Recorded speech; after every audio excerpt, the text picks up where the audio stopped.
புத்தக பிரிய நண்பர்களே, உங்கள் அனைவரையும் எமது அமுதச்சுரபி சேனலுக்கு அன்புடன் வரவேற்கிறேன். இன்றைய சீனிமோகனின் கதை என்னன்னு பார்ப்போமா? வாங்க பார்க்கலாம். அதுக்கு முன்னாடி நம்ம சேனலை சப்ஸ்கிரைப் பண்ணிவிட்டு பாருங்கள், ஓகேங்களா? ஒரு கல்லறையும் சில பேசும் சவங்களும். இந்த சிறுகதையை தான் நம்ம சேனலில் ஃபஸ்ட்டு போட போகிறோம். வாங்க இப்போ கதைக்குள்ளே போகலாம். கதைக்குள்ளே போகிறதுக்கு முன்னாடி நீங்கள் நம்ம சேனலை ஃபஸ்ட்டு சப்ஸ்கிரைப் பண்ணிவிட்டு அதுக்கப்புறம் கதையை கேட்க ஆரம்பிங்க. ஸ்கிப் பண்ணாமல் பாருங்கள், சரிங்களா? வாங்க இப்போ கதைக்குள்ளே போகலாம். ஒரு சோக சித்திரம். பார்க்கும் ஒவ்வொருவனையும் அவனுக்கு ஏற்பட்ட கனவின் நிழல் வாழ்க்கையில் தள்ளி அவனுக்குள்ளே வெந்து நொந்து போகிற உணர்வை ஏற்படுத்தும் சோக சித்திரம். இன்று இதை பார்த்து பிரமிக்கிற எவனும் ஒரு பிரபுத்துவ மனோபாவத்தின் சின்னமாகத்தான் இருக்க முடியும். தாஜ்மஹாலுக்கு எதிரே புல்வெளியில் அமர்ந்திருந்த எனக்கு இப்படித்தான் தோன்றியது. சசியும் பிரேமியும் இதே ஊரிலிருந்து 1000 முறை இக்கட்டிடத்தை பார்த்திருந்த போதும் இப்போதும் வியப்பு மேலிடத்தான் பார்த்தார்கள். ஏற்கனவே தங்கியிருந்த தர்மலோக் ஹோட்டல் அறையில் இன்று காலை மூவரும் அடித்து கொள்ளாத குறையாக இது பற்றி விவாதித்திருந்தோம். எனவே இப்போது மேலும் விவாதிக்க ஒன்றுமில்லை. தனது காதலிக்கு ஒரு மனிதன் இதைவிட ஒரு பெருமையை தர முடியுமா? கண்களை மூடிக்கொண்டு பிரேமி இதை சொன்னபோது எனக்கு எரிச்சலாக வந்தது. பிரேமி, கல்லறைக்கு அது அழகாக இருக்கிறது என்பதனால் கூட எந்த பெருமையும் வந்து விடுவதில்லை. பார்க்கும் விதத்தில் பார்த்தால் எல்லாவற்றிலுமே அழகை பார்க்கலாம். சசியின் பதில் இது. இம்பாசிபிள். எந்த ஒன்றையும் பார்க்கும்போது அதன் சமூக பின்னணியின்றி பார்த்து புரிந்து கொள்வது நம்மை நாமே ஏமாற்றிக் கொள்வதாகத்தான் முடியும். கோபமாகத்தான் இதை சொன்னேன். எங்களுக்கு சமூகவியல் சொல்லித்தரத்தான் தமிழ்நாட்டிலிருந்து வந்தாயா? எனக்கு எரிச்சலாக வந்தது. லுக், உங்களுக்கு எதையும் போதிக்க நான் இங்கு வரவில்லை. அதற்கான அவசியமும் எனக்கு இல்லை. பெண் அடிமைத்தனத்தின் சின்னத்தை கூட புரிந்து கொள்ள இன்று பெண்களால் முடியவில்லை என்பது எனக்கு வருத்தமாக இருக்கிறது. என் பேச்சு அவர்களுக்கு ஒரு மாதிரி இருந்திருக்க வேண்டும். பிரேமி சொன்னாள். சாரி ராதா, எங்கள் கருத்தை நாங்கள் சொன்னோம். நீ வேறுபடலாம், ஆனால் இவளுக்கு அவசரம். நீ சொல்ல வந்ததை சொல்ல விடாமல் குறுக்கிட்டு விட்டாள். சசி என் கையை பிடித்து கொண்டாள். நீ இங்கு இருக்கப் போவது இன்னும் 4 நாட்கள்.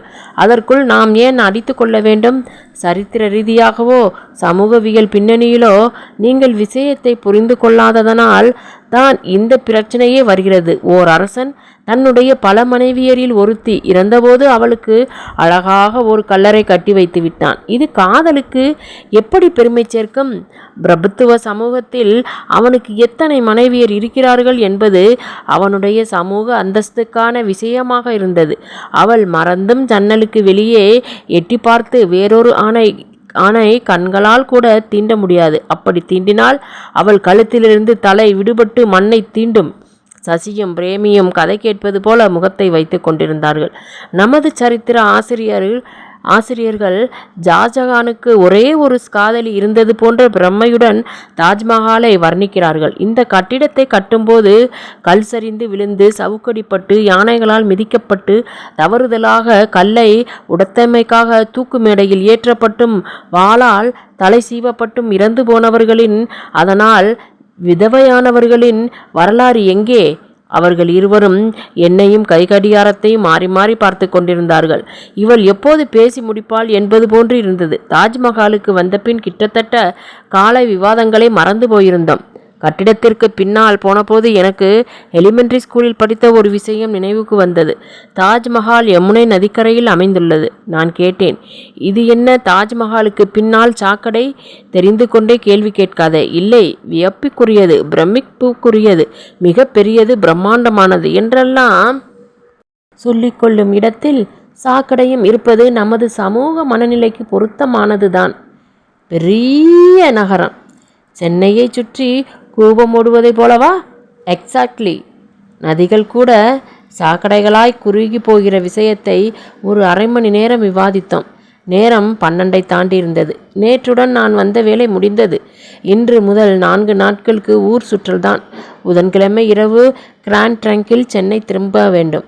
பிரேமி திருமணமானவள். அவள் கணவன் எனக்காக பெரிய மனது பண்ணி அவளை அனுப்பியிருந்தான். காலை வந்து மாலை 7 மணிக்கோ 8 மணிக்கோ சென்று விடுவாள். அவனுக்கு அவள் போகவில்லை என்றால் தூக்கம் வராது. என்னை போலவே சசி தனிக்கட்டை, ஆனால் காதலிக்கிறாள். அந்த பையன் ஊரில் இல்லை, உத்தியோகபூர்வமாக கவுகாட்டி சென்றிருக்கிறான். அதனால் நான் செல்லும் வரை என்னுடனேயே தங்க முடிவு செய்தாள். அலுவலகத்துக்கும் விடுப்பு போட்டுவிட்டாள். ஆளையே கரைத்து விடுகிற ஆவேசத்துடன் வெயில் அடித்து கொண்டிருந்தது. ஆட்டோவில் தர்மலோக் வந்து சாப்பிட்டு விட்டு 2 மணிக்கு ராதா சுவாமி மந்திர் சென்றோம். வெயில் மிகவும் கடுமையாக இருந்தது. எங்கள் மூவருக்குமே சற்று நேரம் எங்காவது அமர்ந்து விட்டு செல்லலாம் என்று தோன்றியது. ஒரு மரத்தடியில் அமர்ந்தோம். ஒரே இறுக்கமாக இருந்தது.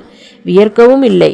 சசி 4வது முறையாக ராதாசுவாமி கோயிலை பற்றி விவரிக்க தொடங்கினாள். இதுவும் முழுக்க பளிங்கு கற்களால் ஆனது. கடந்த 85 வருடங்களாக வேலை நடந்து கொண்டிருக்கிறது. அரசும் பொதுமக்களும் நிறைய நிதி தந்து கொண்டிருக்கிறார்கள். இன்னும் இக்கட்டிடம் முடிவடைய குறைந்தது 40 வருடங்களாவது ஆகும். மேலும் இங்கு மத வேறுபாடு இல்லாமல் எல்லா மதத்தினரும் வந்து வழிபாடு செய்யலாம். போரடிக்காதே சசி, இவற்றையெல்லாம் ஏற்கனவே பலமுறை சொல்லிவிட்டாய். கிளம்பலாம். இதை சுற்றி பார்த்துவிட்டு 5:30க்குள் பகவான் தியேட்டருக்கு செல்ல வேண்டும். அவர் நேற்று சென்று நம் மூவருக்கும் டிக்கெட் வாங்கி வைத்திருக்கிறார். என்ன படம் என்றேன். பிரேமி அந்த இந்தி படத்தின் பெயரை சொன்னாள். அந்த படம் பற்றி ஏற்கனவே கேள்விப்பட்டிருந்தேன். அவசியம் படத்திற்கு போய்த்தான் ஆக வேண்டுமா? ஏன் இல்லை, நீ வழக்கமாக செல்வது போல் 7 மணிக்கு வீட்டுக்கு செல்ல முடியாது. 9 மணிக்கு மேலாகிவிடும். உன் கணவன் கோபித்து கொள்ளலாம். நான் சொல்வதை சசி உடன் புரிந்து கொண்டாள் என்பது அவள் உதட்டிலும் கண்ணிலும் தெரிந்தது. பிரேமி ஒன்றும் புரியாமல் எனக்கு பதில் சொன்னாள். சேச்சே, அதெல்லாம் அவர் கோபித்து கொள்ள மாட்டார். அவர் நிறைய மாறியிருக்கிறார். எங்கள் 4 வருட குடும்ப வாழ்க்கையில் அவர் என்னை 2 முறைதான் அடித்திருக்கிறார். அது கூட ஆரம்பத்தில் தான். அதன் பின் கோபம் வரும்போதெல்லாம் திட்டுவதோடு சரி. கடந்த சில மாதங்களாக எனக்கு நிறைய சுதந்திரம் கூட கொடுத்திருக்கிறார். இதை அவரே உன்னிடம் சொன்னாரா? எரிச்சலை கஷ்டப்பட்டு அடக்கி கொண்டு கேட்டேன். என்னிடம் நேரே சொல்லவில்லை. தன் நண்பர்களுடன் பேசி கொண்டிருந்த போது நான் என் மனைவிக்கு முழு சுதந்திரம் கொடுத்திருக்கிறேன் என்று பலமுறை சொல்லியிருக்கிறார். சசியால் சும்மா இருக்க முடியவில்லை. ராதா ப்ளீஸ், அவள் வாயை கிளறிக்கொண்டே இருக்காதே. பிறகு காலையில் மாதிரி மீண்டும் சண்டை போட்டு கொள்ள வேண்டி வரும். சும்மா இரு சசி. நாம் மூவரும் கல்லூரியில் ஒன்றாக படித்தவர்கள் மட்டும் இல்லை, 10 வருடத்திற்கும் மேலாக நமது நட்பு நீடிக்கிறது. ஒவ்வொருவரும் எப்படி வாழ்ந்து வருகிறோம், என்ன மாதிரி மனநிலையில் இருக்கிறோம் என்பதை புரிந்து கொள்வது மூவருக்குமே நல்லது. பிரேமி, நான் உன்னிடம் நேராகவே நான் நினைப்பதை சொல்லிவிடுகிறேன். ஆண்களுடைய பாதுகாப்பிலும் அடக்குமுறையிலும் பல யுகங்களாக மூழ்கி கிடைக்கிற பெண்களின் வாழ்க்கை முறையிலிருந்து உன் வாழ்க்கை சற்றும் மாறுபடவில்லை. உன் கணவன் ஆரம்பத்தில் காட்டுமிராண்டித்தனமான ஆணாதிக்கத்தை கட்டவிழ்த்து விட்டு பார்த்தான். அதில் உன்னிடம் சில எதிர்ப்பு உணர்ச்சிகளை கண்டிருப்பான். பிறகு மிக நாசுக்காக ஆணாதிக்கத்தை வெளிப்படுத்தும் தொழில் நுணுக்கத்தை கையாண்டு அதில் வெற்றி பெற்றிருக்கிறான். என்ன சொல்கிறாய் ராதா? பிரேமி மிகவும் அதிர்ந்து போயிருப்பது அவள் குரலில் தெரிந்தது. அவன் கொடுத்துத்தான் நீ சுதந்திரம் என்பதை பெற முடியும் என்று உன்னை நம்ப வைத்து விட்டான். உன் சுதந்திரத்தை அவன் என்ன பெட்டியில் போட்டு அடைத்து வைத்திருக்கிறானா? அவ்வப்போது 1-2 எடுத்து தருவதற்கு. உன்னுடைய சுதந்திரத்தை நீ உணரவில்லையா? பிறர் பிச்சை போட்டு அதை அனுபவிக்கும் அளவிற்கு உன்னுடைய மன எல்லைகள் எப்படி குறுகி போனது? நமது கல்லூரியில் நடந்த சுதந்திர தின விழாவில் நீ மாதர் விடுதலை பற்றி பேசியது இன்னும் எனக்கு நம்முடன் படித்த பல 100 பேருக்கும் நினைவில் இருக்கிறது. அந்த பிரேமியா நீ? பிரேமி துவண்டு போயிருந்தாள். சசி பேச்சை மாற்ற எண்ணி, சரி, சுற்றி பார்க்கலாம். பேசுவதற்கு இன்னும் நிறைய நமக்கு நேரம் இருக்கிறது, கிளம்புங்கள் என்று அவசரப்படுத்தினாள். பிரேமியிடம் நான் எந்த பதிலையும் எதிர்பார்க்கவில்லை. பாவம், என்ன பதில் சொல்வாள்? கட்டிடத்தில் 15 நிமிடங்களுக்கு மேல் பார்ப்பதற்கு ஒன்றும் இருப்பதாக எனக்கு தோன்றவில்லை. மேலே சுற்றி வந்து கொண்டிருந்த போது கட்டிடத்தின் பின்புறமும் வலதுபுறமும் எட்டி பார்த்தேன். ஆங்காங்கே சிற்பிகள் பல்வேறு குழுக்களாக பிரிந்து ஒவ்வொரு கல்லுக்கும் உருவத்தை கொடுத்து கொண்டிருப்பது தெரிந்தது. அங்கு சென்று பார்ப்பதற்கு விஷயம் இருக்கிறது. வளர்ச்சியையும் முழுமையையும் பார்க்கும்போது இருப்பதற்கு ஈடான திருப்தியும் இன்பமும் ரிஷிமூலத்தை தெரிந்து கொள்வதிலும் இருக்கிறது. வளர்ச்சியை துல்லியமாக காணிப்பதற்கு ரிஷி மூலம் பயன்படுவதை இன்றைய ஜெனடிக்ஸ் சொல்லித்தரவில்லையா? அப்படித்தான். நாங்கள் பேசி முடித்து 1/2 மணி நேரத்திற்கு மேல் ஆகியிருந்ததால் அந்த உஷ்ணம் சற்றே குறைந்திருந்தது. ஆனால் மீண்டும் அது உச்சக்கட்டத்திற்கு போகும் அளவிற்கு பிரேமிதான் நடந்து கொண்டாள். நான் ஒருவேளை கொஞ்சம் விட்டு கொடுத்திருக்கலாம். ஆனால் சமரசம் செய்து கொள்ள என்னால் முடியவில்லை. சிற்பிகள் செய்யும் வேலையை சற்று அருகில் இருந்து பார்க்கலாம் என்று படிக்கட்டுகளில் இறங்கிக் கொண்டு இருந்தபோது பிரேமி சற்று உற்சாகமாக இருப்பது போல் எனக்கு பட்டது. சீக்கிரம் பார்த்து முடித்து விட்டோம். மணி 4 தான் ஆகிறது. நேராய் போய் லாட்ஜில் முகம் கழுவி சற்று ஓய்வும் எடுத்துக்கொண்டு டிபன் சாப்பிட்டுவிட்டு 5:30க்குள் தியேட்டருக்கு போய்விடலாம். பிரேமி, நான் இன்னும் பார்த்து முடிக்கவில்லை. சிற்பிகளின் கைத்திறனை சற்று பார்ப்போமே. அதில் பார்ப்பதற்கு என்ன இருக்கிறது? இதற்கு நான் பதில் சொல்லவில்லை. வேறு ஒரு கேள்வி கேட்டேன். சினிமாவுக்கு கட்டாயம் போய்த்தான் ஆக வேண்டுமா? ஏன்? நல்ல படம் என்று சொல்கிறார்கள். சென்னையில் கூட ஓராண்டுக்கு மேலாக ஓடிக்கொண்டிருக்கிறது. இல்லை, அந்த படம் ஒன்றும் ஒரு வித்தியாசமானதாக தெரியவில்லை. வழக்கம் போல கதாநாயகனும் கதாநாயகியும் மிகவும் மென்மையானவர்கள். அவர்கள் பெற்றோர்கள் ஜன்ம விரோதிகள்.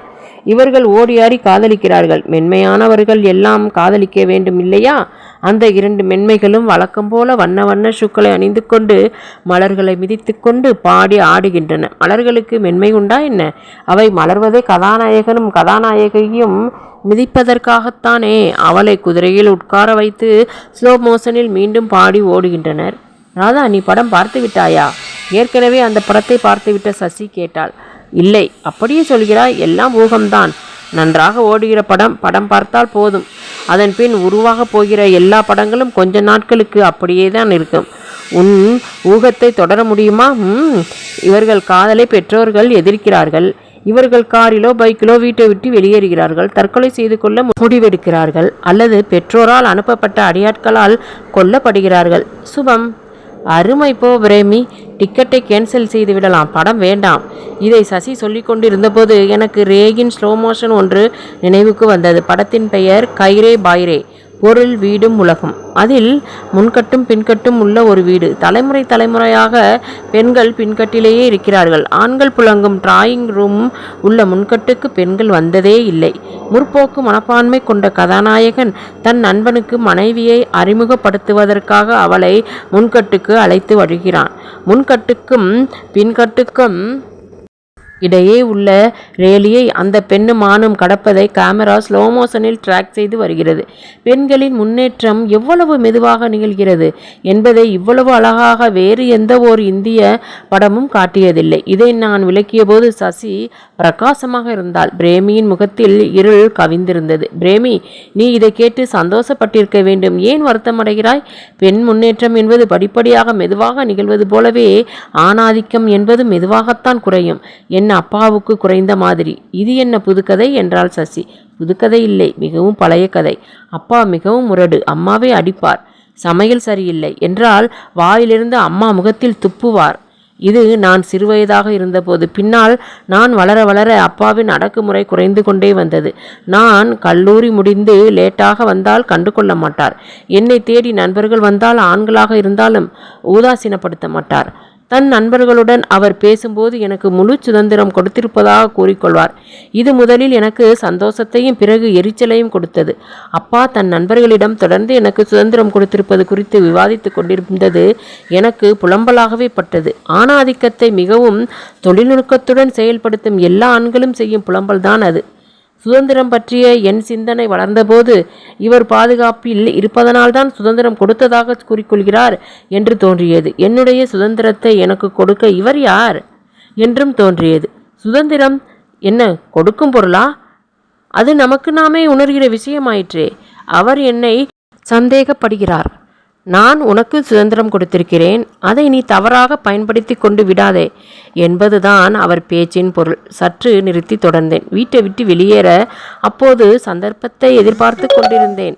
மதுரையில் உதவித்தொகையுடன் ஆய்வுக்கு பல்கலைக்கழகத்திலிருந்து அழைப்பு வந்தபோது மறுக்காமல் சென்றுவிட்டேன். அதன்பின் வடக்கே சொந்த மண்ணான தஞ்சை மாவட்டத்துக்கு வரவே இல்லை.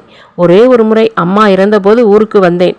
1 வருடம் கழித்து அப்பாவும் என்னிடம் வந்துவிட்டார். இப்போது அவர் முழுக்க மாறியிருந்தார். எந்த கேள்வியும் கேட்காமல் ஒரு நண்பனைப் போலவே கடைசி வரை நடந்து கொண்டார்.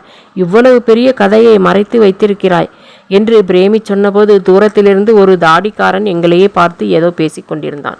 சிற்பிகள் ஒவ்வொருவரும் தீவிரமாக கற்களில் மூழ்கியிருந்தார்கள். ஒருவனை அணுகி, எவ்வளவு நாட்களாக இந்த பணியில் இருக்கிறீர்கள் என்று சுத்தமான விரஜ மொழியில் கேட்டபோது சசியும் பிரேமியும் அதிசயத்துடன் என்னை பார்த்தார்கள். எனக்கு நினைவு தெரிந்த நாள் முதல் உங்கள் படிப்பு பள்ளிக்கூடத்திற்கெல்லாம் போனதில்லை. 4 தலைமுறையாக இதே தொழில்தான். நான் அப்பா, தாத்தா, அவர் தாத்தா, அவர் அப்பா, என் சகோதரர்கள் அனைவரும் இதே பணியில்தான் இருக்கிறார்கள். தாடிக்காரன் எங்களை நோக்கி வருவது போல் தெரிந்தது. சசி அவனை உற்று பார்த்தால் நின்று விட்டான். ஒரு மாதிரியாக சிரித்தான். சிற்பி சின்னஞ்சிறு ஒளியால் செதுக்கி கொண்டிருந்தான். பளிங்கு திராட்சை, பளிங்கு ஆரஞ்சு, பளிங்கு ரோஜா என்னை பார்த்து பார்த்து பல்லை காட்டுவது போல் இருந்தது. அடிக்கடி நீர் ஊற்றி கொண்டான். பளிங்கு பொடியை வெள்ளை துணியால் துடைத்து கல்லை சுத்தம் செய்து கொண்டான். மீண்டும் ஒவ்வொரு ஆயுதமாக எனக்கு பெயரே தெரியாதவை மாற்றி மாற்றி என்னவோ செய்து கொண்டிருந்தான். பளிங்கு விதவிதமாக மலர்ந்து கொண்டிருந்தது. இந்த குறிப்பிட்ட கல்லில் எவ்வளவு நாட்களாக வேலை செய்கிறீர்கள்? சுமார் 20 மாதங்களாக. எனக்கு தலையே சுற்றியது. 7 அடிக்கு 2.5 அடி உள்ள வானவில் போல வளைந்த அந்த கல்லுக்கு 20 மாதமா? எல்லோருமே இவ்வளவு மெதுவாகவா செய்வார்கள்? மெதுவாகவா? இதே வேலை இங்கு பலருக்கு 30-32 மாதங்கள் கூட ஆகும். நான் இன்னும் 3 மாதத்தில் இந்த கல்லில் உள்ள வேலைகளை முடிக்கும்போது சுறுசுறுப்புக்காக ஊக்கத்தொகை வாங்குவேன். இதைவிட வேகமாக யாராலும் செய்ய முடியாதா? ஒருத்தன் இருந்தான். நான் 23 மாதங்களில் செய்யும் வேலையை 15 மாதங்களில் முடித்து விடுவான். ஆனால் அவனால் இப்போது இந்த வேலையை செய்ய முடியாது. அவன் சாதாரண மனநிலையில் இல்லை. எல்லோருடனும் போட்டி போட்டுக்கொண்டு சுறுசுறுப்பாக மிகவும் கலைநேர்த்தியுடன் செய்வான். நான் இவ்வளவு நாட்களாக செய்வதை அவன் குறுகிய காலத்தில் இதைவிட அழகாக செய்வான். கண்ணில் ஒற்றிக்கொள்ள வேண்டும் போல் இருக்கும். வேலையில் ஈடுபட்டிருக்கும் போது இப்போது நான் உங்களுடன் பேசி கொண்டிருப்பது போல யாருடனும் பேச மாட்டான். அவர் இப்போது எங்கே?